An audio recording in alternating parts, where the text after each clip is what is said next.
நம்பினேன் உன்னையே நம்பினேன் ஸ்கந்தகுரோ உன்னையன்றி இவ்வுலகில் ஒன்றுமில்லை என்றுணர்ந்தேன். நன்கறிந்து கொண்டேன் நானும் உனதருளால் விட்டிட மாட்டேன் கந்தா வீடதருள் வீரே. நடுநற்றித்தானத்து நானுனை தியானிப்பேன் பிரம்ம மந்திரத்தை போதித்து வந்திடுவாய். சுழுமுனை மார்க்கமாய் ஜோதியைக் காட்டிடுவாய் சிவயோகியாக எனச் செய்திடும் குருநாதா. ஆசையறுத்து அறநடியைக் காட்டிவிடும் மெய்யடியராக்கி மெய்வீட்டில் இருத்திவிடும். கொங்கு நாட்டிலே கோயில் கொண்ட ஸ்கந்தகுரோ கொல்லிமலை மேலே குமரகுருவானவனே.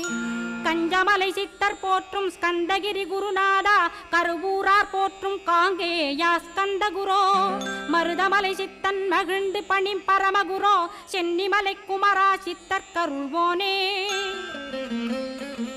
சிவவாக்கிய சித்தருளை சிவன்மலையில் போற்றுவரே பழனி